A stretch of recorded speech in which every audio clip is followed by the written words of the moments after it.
A group of Indiana Republicans are defying President Donald Trump's push for redistricting in the state. The state's Republican-led Senate rejected a new congressional map just yesterday. That new map could have possibly given the GOP more seats in the House in next year's midterm election.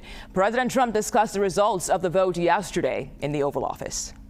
Well, we won every other state. That's the only state. It's funny because I won Indiana all 3 times by a landslide. You had one gentleman, the head of the Senate, I guess, Bray, whatever his name is. I heard he was against it. He'll probably lose his next primary, whenever that is. I hope he does. Let's bring in CBS News White House reporter Willie James Inman. Willie James, this is a rare disagreement between President Trump and members of his own party. So where is the disconnect here?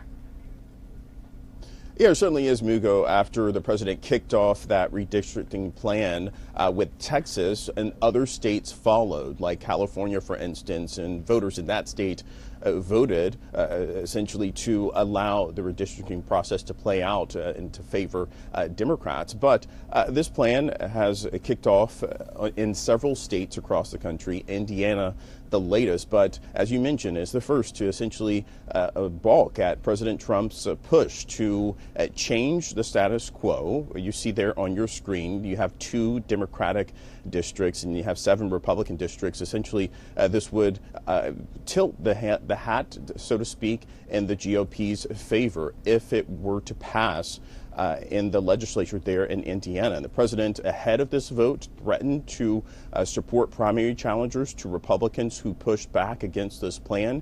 And essentially the breakdown here is some Republicans essentially say that this should be up to the voters to decide, that it shouldn't be up to them to decide to redraw these maps. Specifically, I want to point out some comments from Republican State Senator Spencer Deary, who said, "This isn't for me to decide, and it isn't for anyone in this body to decide either. Living in a free constitutional republic means we empower voters to make those decisions." Remember, there were hours of debate ahead of the vote that took place in Indiana yesterday, and following that, we of course can anticipate reaction not only from the president but others, but essentially you saw the president reacting there in the Oval Office. In terms of that further reaction, perhaps the president will support some of those primary challengers in the elections to come against some of those who voted against this legislation yesterday. Yeah, we'll see what he decides to do. So the U.S. has issued new sanctions on Venezuela, specifically targeting oil and the Maduro family. Can you walk us through those? Yeah, that's right. And this builds on top of what we saw the other day when the U.S. forces and the U.S. Coast Guard and the Department of Justice included in that investigation, as well as the FBI, seized this oil tanker that you see the video of there off the coast of Venezuela. Now, this is certainly a drastic change in terms of that drug program, the program against illicit drugs and those strikes against those alleged drug boats.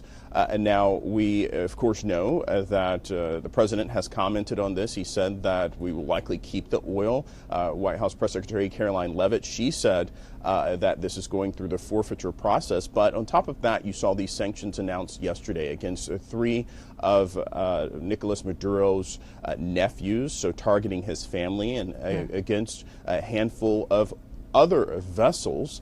Notably, the U.S. has said that this vessel in particular that was seized just days ago was involved in illicit trade, or I should say banned trade with Iran to sell its oil on the black market, Venezuela's oil on the black market. So certainly the U.S. is changing tactics here and going after another moneymaker for the Maduro regime. And certainly changing the tactics and changing how they go about putting pressure on Nicolas Maduro, as we've seen grow day by day. Yeah. Willie James Inman at the White House for us today. Thank you.